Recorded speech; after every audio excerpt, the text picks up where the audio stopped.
The Kremlin is on fire, not from missiles, but from panic. Vladimir Putin is watching his greatest promises crumble in real time. Crimea, once declared untouchable, is now burning under relentless Ukrainian strikes. Russian tanks, once symbols of unstoppable power, are now abandoned wrecks, scattered across scorched battlefields. Western support isn't slowing down, it's accelerating. And even former US President Donald Trump, a man once accused of going soft on Moscow, now openly warns that Russia's aggression must be met with strength, not negotiation. This is not just a battlefield collapse. This is the unraveling of Putin's image, one devastating blow at a time. Today, we break down 4 crushing hits currently rocking Russia to its core. For years, Putin swears that Crimea is sacred Russian territory, a line no one shall cross. But Ukraine crosses it, again and again. Precision strikes hit Sevastopol naval bases, fuel depots, radar stations, even S-400 air defense systems Moscow once called invincible. Russian soldiers scramble. Ammunition cooks off like fireworks. Drone footage shows entire bases engulfed in firestorms. Putin responds with silence. What can he say? The world now sees the truth. If Ukraine can hit Crimea, Ukraine can hit anywhere. Even Trump comments publicly that no nation can expect peace while rewarding land taken by force. A clear message: Crimea is not negotiable. Russia cannot keep it. On paper, Russia fields thousands of tanks. In reality, they are iron coffins.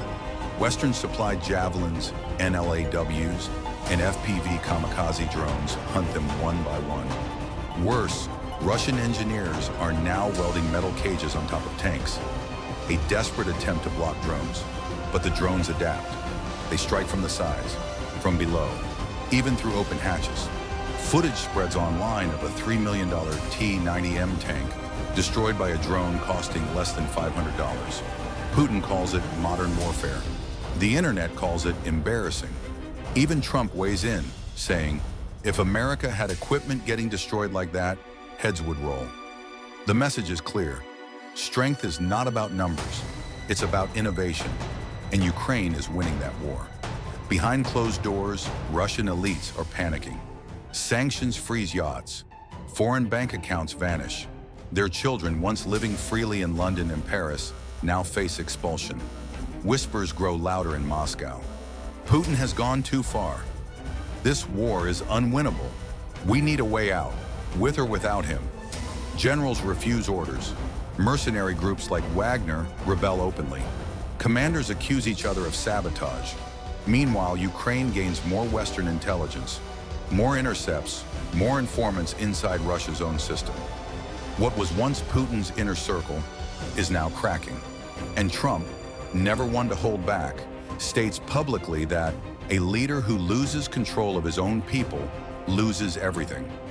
For Putin, that message hits harder than any missile. Russia expects the world to be afraid. Instead, the world is uniting. Countries once neutral now pour weapons into Ukraine. NATO expands. Even Asian and African nations begin distancing themselves from Moscow. At the center of it all, and Donald Trump, once criticized for being too diplomatic with Russia, now shifts to a harder stance. He declares, peace through strength, not surrender to aggression. If Russia wants respect, it must first stop acting like a bully. These words echo deep across global media and deeper inside the Kremlin. Because Putin understands, when even former friends speak against you, you are running out of allies. But make no mistake, this is no longer just a war. This is a countdown. Crimea is burning. Russian armor is turning to scrap metal. Putin's allies whisper betrayal behind his back.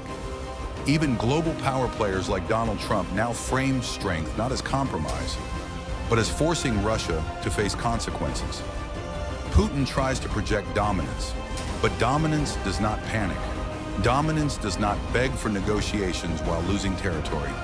Dominance does not build metal cages on tanks out of fear of $500 drones. The myth of Russian invincibility is dead, and the world is no longer asking if Putin will fall. They're asking who gets to deliver the final blow. Because Ukraine is not backing down. NATO is not backing down. Even former sympathizers are turning away. So here's the harsh truth. If Russia continues this war, it will not just lose land.